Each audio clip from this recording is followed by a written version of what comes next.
Begini, saya dulu pernah berdoa berkali-kali sama Allah Subhanahu wa taala bahwa saya ingin membaca Quran itu fasih fil makna.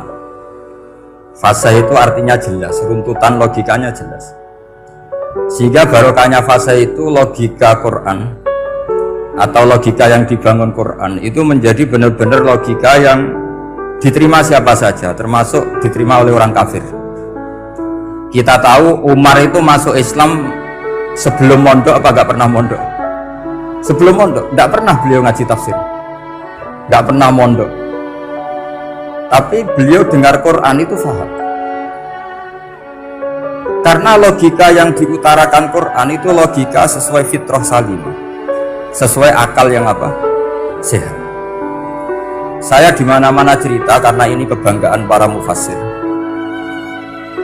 Ketika Jubair bin Mut'im bin Adi menceritakan bapaknya, yaitu Mut'im bin Adi, beliau adalah orang yang sangat pintar sekali sehingga didelegasikan oleh kafir Quraisy untuk jadi negosiator di Asra Badrin. Jadi perang Badar itu kan ada Asra Badrin, orang-orang kafir yang ditawan Islam.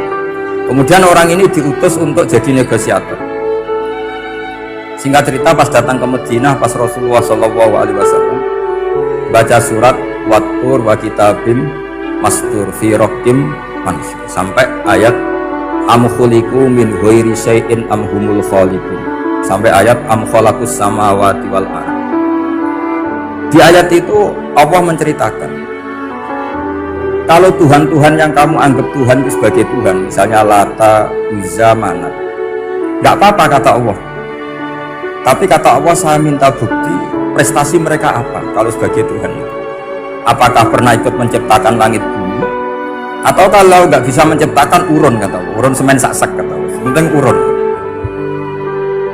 Sehingga logika lalu terbangun, prestasinya apa Tuhan-Tuhan yang kami tuhankan itu? Kata Allah, Qul ara'aytum ma tad'una min dunillah aruni madza khalaqu minal ardi am lahum syirkun fis sama. Kalau mereka Tuhan, tunjukkan prestasinya ke saya, kata Allah. Apakah mereka terlibat dalam penciptaan langit dan bumi? Atau kalau nggak bisa menciptakan 100%, kata Allah, setidaknya urun. Ya tadi urun semen, amlahum syirkun fisama. Syirkun maknanya urunan.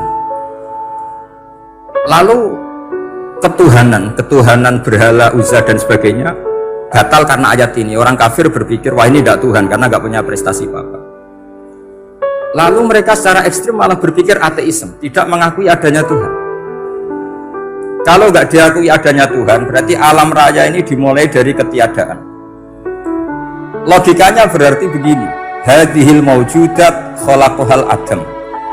Langit yang karuan wujud, bumi yang karuan wujud, hewan-hewan yang karuan wujud, matahari, rembulan, lautan semuanya wujud. Kemudian semua maujudat ini dirumuskan khalaqahal adam, diciptakan oleh ketiadaan.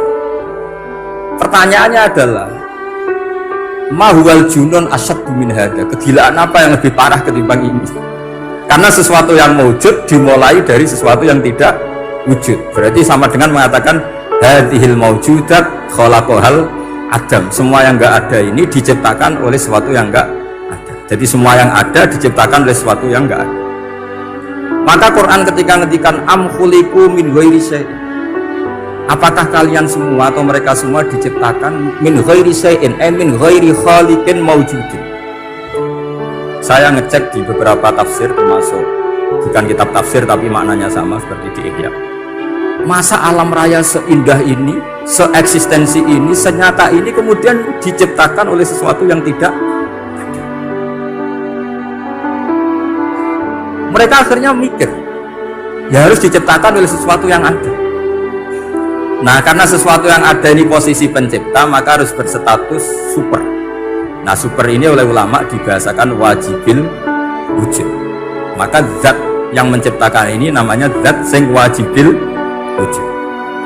Lalu wajibil wujud ini oleh Islam disebut Allah Subhanahu wa ta'ala. Kayak apa fasihnya Quran bikin logika?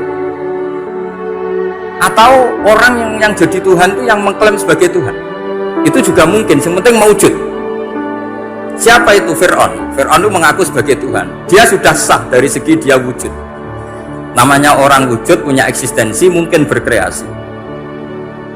Saya ulang lagi, namanya orang wujud punya eksistensi, tentu mungkin berkreasi. Tapi pertanyaannya begini, ketika Musa tanya, pertama ditanya Musa, lalu kamu kalau menyembah selain saya, nyembah siapa? Kata Musa, Rabbul Alamin. Siapa Rabbul Alamin? Rabbus samawati wal ardi, yang menuhani langit bumi.